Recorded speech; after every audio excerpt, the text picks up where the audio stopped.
আর এত মজা হয়েছে, মজার কথা আর কি কবি, একটু খাইয়া দেখছি খুবই মজা হয়েছে কিন্তু শাকটা একবারে ফাটাফাটি। আসসালামু আলাইকুম, সবাই কেমন আছেন? আশা করি সবাই ভালো আছেন। এখানে কিন্তু কর্মী শাক কাইটা আমি এগুলো কিন্তু ধুইয়া রাখছি। এই শাক রান্না করবো মাছের মাথা দিয়া।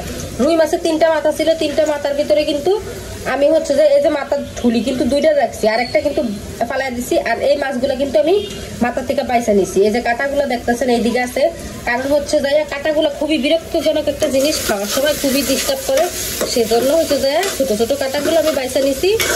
আর কাটার ভিতরে আছে শুধু এই যে একটা মাথার ঠুলি, আর একটা আছে নিচে এই 2টা ঠুলি আছে। আর ওগুলা কিন্তু সব কাটা ফালাই দিছি। দেখেন যেটুকু মাছ বেরোয়েছে তার সমান কিন্তু এখানে কাটাও বেরোয়েছে। এখানে কিন্তু পেঁয়াজ বসিয়ে দিছি এই শাকটা রান্না করার জন্য। আর ওই দিকে দেখেন চিচিঙ্গা আর আলু ভাজি করে নিছি। এইদিকে কিন্তু পেঁয়াজটা আমার ভাজা হয়ে গেছে গা। এখন হচ্ছে যে লবণ মরিচ হলুদের গুঁড়ো দিয়ে, এইদিকে আমি হলুদ আর মরিচের গুঁড়ো আর লবণ দিয়ে দিছি। এখন কিন্তু সামান্য একটু পানি দিতে দিয়ে দিছি, একটু পানি।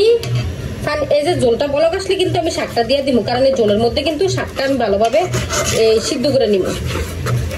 আর মাছটা একবারে পরে দিব। শাকটার কালারটা সেরকম সবুজ, একবারে টাটকা শাক। এখন দিয়ে দিব সবুজ শাক। এই দেখেন কি সুন্দর টাটকা, দেখছেন? এই শাকটা একটু পানি দিয়ে আমি কষিয়ে ভালোভাবে সিদ্ধ করে নিব। এখন কিন্তু আমি মাছটা দিব না, অনেকে কিন্তু এই পানিটার সাথে মাছ দিয়ে দেয় প্রথমে। আমার মাছটা যেহেতু আমি জাল দিয়ে দিলে কিন্তু আগে দিয়ে দেয় মাছটা। আমি যেহেতু মাছটা ভাজা নিয়েছি, মাছটা ভালোভাবে কিন্তু সিদ্ধ হয়ে গেছে বাজার ভিতরে।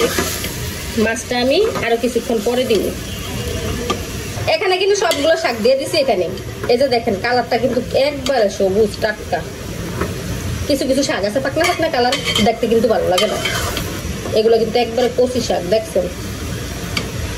আর এখন মাছটা দিব না কেন জানেন? কারণ হচ্ছে যে এই যে মাছটা যে কাটাগুলো আমি বাইসা নিছি না, মাছটা কিন্তু চুডা। এখন যদি দিয়ে দিই এই মাছগুলো সব গলা যাবে গিয়া, মাছের কোনো চিহ্নই থাকবো না। সেজন্য কিন্তু আমি একটু পরে দিব। এইদিকে কিন্তু শাকের যে পানিটা ছিল ওই পানিটা কিন্তু শুকিয়ে গেছে গিয়া। এখন কিন্তু পানি নাই, এই দেখেন অল্প পরিমাণে পানি আছে, এই যে অল্প পরিমাণে আছে। এখন কিন্তু আমার শাকটা কষানো হয়ে গেছে গিয়া। আর এখন আমি একটু জল দিব, যেহেতু এটা মাছের মাথা দিয়ে রান্না করবো, তার জন্য কিন্তু একটু জল দিতে হইব। সেই জন্য আমি একটুখানি জল দিয়ে দিব। এখন এই যে অল্প পরিমাণে একটু জল দিয়ে দিচ্ছি। আর শাকে কিন্তু আমি কোনো মশলা দিই না, এখানে কিন্তু রসুন কুচি আর পেঁয়াজ কুচি। শাকে কিন্তু রসুন কুচি বেশি দিলে কিন্তু বেশি মজা লাগে। রসুন কুচিটা একটু বেশি দিবেন, তাহলে দেখবেন শাকটা কিন্তু মজা লাগে বেশি। আর শাকের তেলও বেশি দিতে হয়।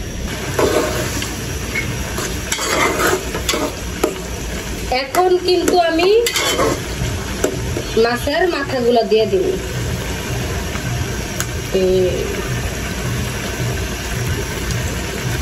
এই চারটা ঠুকলি এখন হচ্ছে মাছগুলা দিতে হইবে। এই মাছগুলো যদি আগে দিতাম, এই যে এগুলা কিন্তু গইলা একবারে ফানা হয়ে যেত।